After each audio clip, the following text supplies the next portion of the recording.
Player of the Year is Virgil van Dijk, officially beating out Cristiano Ronaldo and Leo Messi from the shortlist to claim the annual honours. The first defender ever to win the trophy.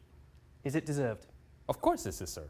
Virgil van Dijk was outstanding in the competition in Champions League and was outstanding for Liverpool all last season. And what he gives Liverpool is a player who, with his calmness, with his athleticism, with his ability to read the game, with the way that he plays defensively and positions himself, everybody else just has to worry about doing their job. They don't have to worry about anything else because they know they have a guy behind them that is going to lead them into certain directions, is going to organize the team. When you have that kind of player playing behind you or alongside you, it frees you up to do things that perhaps you were not comfortable doing before. Because you know you can take chances and he's going to cover those chances for you. He's going to be there to make sure that he's going to cut out a pass, he's going to get in position to win a ball, he wins possession of the ball back for you, and now you go back in the attack. Virgil van Dijk has been outstanding for Liverpool, and really you could argue that is the difference between Liverpool winning the competition and not winning the competition. Without Virgil van Dijk, Liverpool do not get to where they got. And the truth is that he was their most outstanding player, their most consistent player, and across Europe, certainly so as well. It's quite refreshing, isn't it, given that we've had now 9 years of this award, 3 times won by Ronaldo, twice by Messi. It's always an attacking player or creative player. For a defender to get the credit, it's actually quite refreshing. I really don't care, to be honest with you. I care about giving the award to the player that deserves it.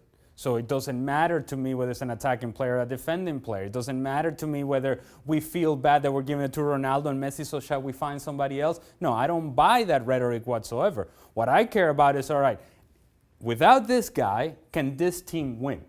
And it is, to me, clear that Liverpool cannot win without Virgil van Dijk. Now, you can make the same argument about Cristiano Ronaldo and Lionel Messi. And if it were up to me, I would say, you know what? Lionel Messi had as good a season as he's ever had with Barcelona, given the injuries that Barcelona had and the lack of productivity from their attacking players. We talked about the well-documented struggles of Coutinho, Dembele not being available, Luis Suarez not having a good season, and it is Lionel Messi carrying Barcelona.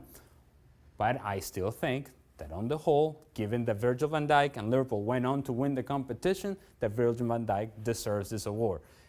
I don't care who's the defender. I care about the fact of the performance that he had individually and how that impacted the performances of his team, and he was outstanding. Pretty solid criteria. Pick the team that wins the biggest prize and then find the player that they can't do it without. Well, I'm going to say that's pretty solid in terms of let's not try to stretch it. Let's not try to go and find and say things like, well, Messi's won it too much, Ronaldo's won it too much, so then find somebody else. No, find a player that deserves it. Yeah? Don't just give it to Modric because you feel like it, and you don't want to give it to somebody else, or you're punishing Ronaldo and Messi for their success in the past, and you're matching whatever their performance and their productivity this season was against whatever their best season has been in the past. No. Give it to the guy that deserves it. And in this case, I think they got it right. Virgil van Dijk, certainly deserving. For all of the merits of personal awards as they are, UEFA have stolen a march in the calendar on FIFA and now obviously the Ballon d'Or as well. Do you see this name being repeated?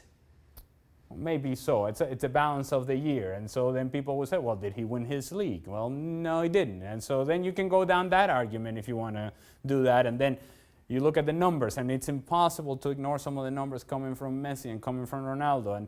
And in particular, Messi, I would give it to Messi on the balance of the year, but on the balance of Champions League, I'm giving it to Van Dijk because his team won it. Fair enough. Can't argue with